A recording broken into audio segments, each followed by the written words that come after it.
Disclaimer. The conversations, ideas, plans, and other content of this podcast do not constitute advice about investing in cryptocurrency or any other types of investment. We are learners, not investment experts, and we intend this podcast only to be a record of our own journey into cryptocurrency investments. Enjoy! DeepWater Token is an ICO that straddles the line between the crypto treasures of the New World and the golden doubloons of old world pirates and merchants. Let's take a closer look. You are so impressed right now, Well Chris. put, James. That was very articulate. I'm just trying to, if they're going to now watch me in person, I need to put a little more effort into this. That wasn't scripted at all. Perfect. No, I mean, I totally didn't write that like 5 minutes ago. DeepWater Token, also known, the ticker is DWT. It's an ERC20 token. It's still in pre-sale and ICO stages, so it's not on any exchanges or anything like that. And the website, if you want to go check it out, is https://deepwater.systems. So make sure don't know .coms or .orgs or anything like that. So why did this one catch our attention for a closer look? Well, DeepWater Systems is the team behind DeepWater Token, and they are designing DWT to be a limited emission inflation-resistant token, which I thought was a little bit counterintuitive to what we're used to hearing, but maybe in a good way. They have put in place a special economic support systems or measures, such as a buyback program that we've been talking about, planned token burning, which we've seen that before, but they're doing it in a very different, special way, I think.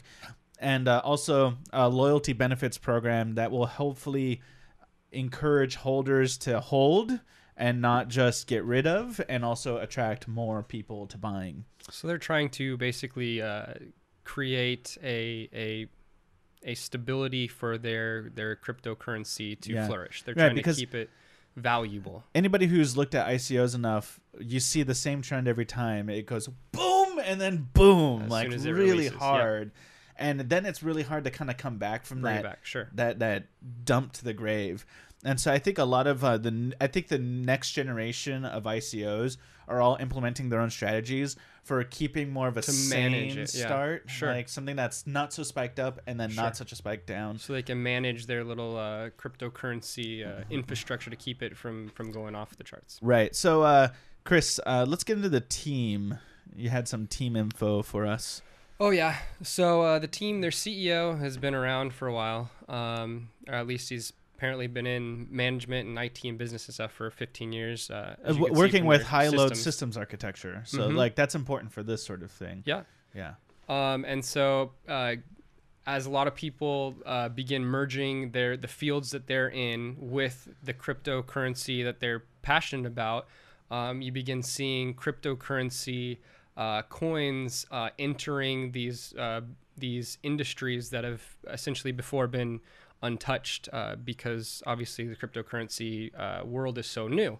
So as people who are in such and such a field line of work say, hey, what would be great is if we were to do something like this and create an infrastructure and then use a coin system within our infrastructure, you begin to have these different basically cryptocurrency centered businesses springing up all over the place and are in a lot of them are in ICO stages now or have been getting out of ICOs, and you see cryptocurrency entering the real world in various different fields. Well, you're basically seeing other kinds of companies, those types of people, and then crypto people merging together so that both can be benefited from. And absolutely. This is one such example. And this is exactly that. So we have a blend of software engineers and crypto enthusiasts. Something I noticed was the person with the least amount of experience in terms of years was 5 years of experience, and that was a cryptographer. So everybody's actually, like, for whatever job they're doing, they seem to be well experienced. We have underwater robotics and hydrographic surveying. We have all sorts of different merging of the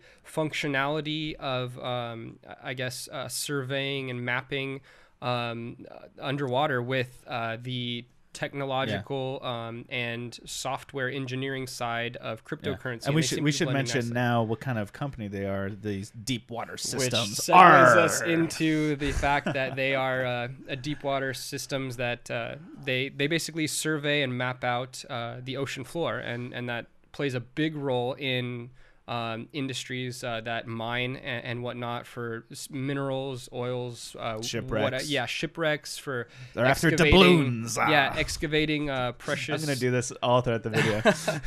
Yeah, so there is a lot of money to be made with knowing the ocean floor and knowing where to look for things in the ocean floor. And so what this is, it's an AI program.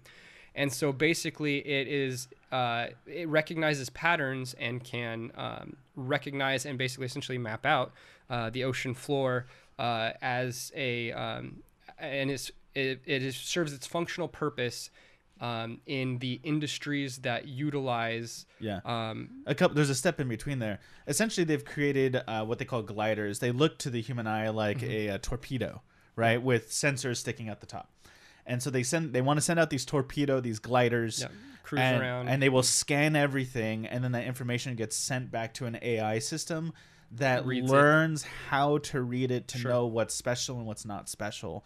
And right now, based on their like prototype stage, that it's got like a 50 to 60% accuracy rate, and they think that by the time they actually have this like a full rolled out platform, it'll be more like learning, 80 to 90%. Keeps developing, keeps learning, keeps recognizing patterns over and over. Right, of course. So, and to quote them about why this is an important industry, they say on their white paper or their website, I can't remember where, but they say DeepWater Systems is a disruptive innovation on the market, which will profoundly change the business of treasure recovery and deep-sea mining. The world is on the verge of a major technological breakthrough in deep-water exploration, which will bring along incredible discoveries and multi-billion profits already in the next few years. So according to them, there are still over 100,000 shipwrecks out there. Yeah. The most valuable find to date was worth $500 million, and it is estimated that there is still more than $2 billion in treasures out there. To quote them again, for 3 years, our team has been developing DeepWater Systems, a unique large-scale information and measurement system to collect and interpret data patterns from the seabed. We built an existing underwater scanning technology, but enriched it with artificial intelligence, which we just talked about. They use these gliders, they say. And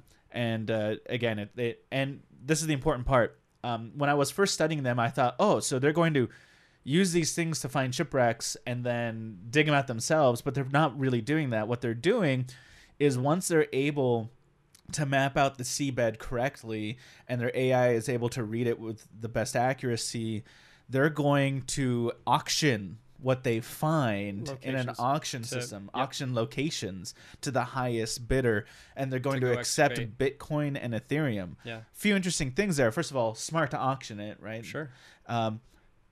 Two, we see Bitcoin and Ethereum having their own sort of permanent presence. If we now have these companies that are choosing to base their profits on auctions on Bitcoin and Ethereum, that's interesting to me.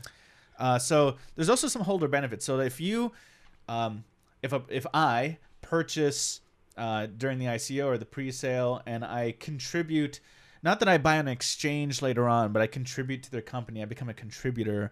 There's some holder benefits. There's some reasons. They call it a loyalty program to kind of stick around or to get involved. Chris, could you explain that to us?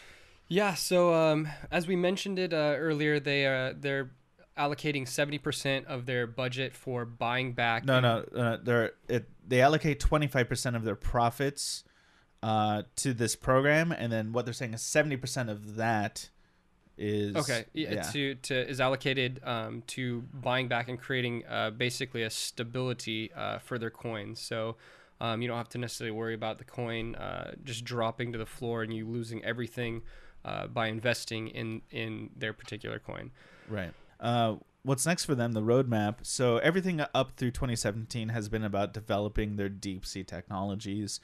In 2018, in the first 2 quarters, they're starting their pre-sale. I believe that's pretty much happening now, and their token distribution will be happening in Q2 of the year. In Q2 as well, they will begin listing in exchanges. In the second half of the year, they will open their assembly lines to create their gliders, those torpedoes I was talking about. So that's when the company becomes like a serious like product creator, and they're going to be making the thing that's going to be their bread and butter. And then in 2019, right at the beginning, they'll begin their expeditions, and that's when they'll actually start mapping the seabed, looking for things that they can sell in their auction to others. and by the end of late 2019, the loyalty program will begin. And there'll be some token burning at that point. So here's how I interpret that timetable. The loyalty program doesn't start until late 2019, which means that stability thereafter actually doesn't really hit until that point. So between now and then is that Wild West moment where you can have big ups and downs. And personally, big ups and downs, both ups and downs are opportunities. So I would be looking for those sort of opportunities. Also, in either case, I want to be personally in before the company starts hitting large news outlets, because if anything else, this is interesting. It's fun to talk about. You can make pirate jokes about it. And doubloons, and it's essentially in like your National Geographic magazines and any kind of magazines that are interested in sort of what's going on in the scientific world. Sure, yeah. They'll be able to utilize the information that you find, whether it's excavating some shipwreck or recovering some of the artifacts that are down there. The nice thing about this particular company is they're integrating crypto and especially AI in particular into an industry that needs basically an AI to interpret the massive amount of data that comes in from mapping the ocean's floor, which is vast, is massive. And so being able to have an AI, you're able to gather not just the essentials, but to recognize the important areas as well. The data that you're collecting. Yeah, the massive amount of data. Right. So, but what this tells me, though, this is the exact kind of company that in a year from now or 2 years from now, they're going to have those viral videos on Facebook about what's happening now out in the scientific world. Did you know that they're mapping the seaboard, the seabed using AI technology, and they're finding new shipwrecks, blah, blah. You're going to see that on Facebook sooner or later. Exponentially, too, because that's as it keeps learning. So they're getting in on this industry and capitalizing on the current technological advances that we are currently using in all other industries and spheres, and they're using that in this particularly mapping out the ocean floor and excavation purposes and mining purposes and stuff like that. So being able to be in on that now with the best of the technological advances we currently have, I believe there is a bright future for them. So what do you guys think about DeepWater Systems and their token, DeepWater Token, DWT? Like I said, the token is in the early stages right now. Give us your thoughts and comment below about anything that we might have missed, things that you might want to add to the conversation. We'd love to read that, and we always respond to in the comments. We love the comments below.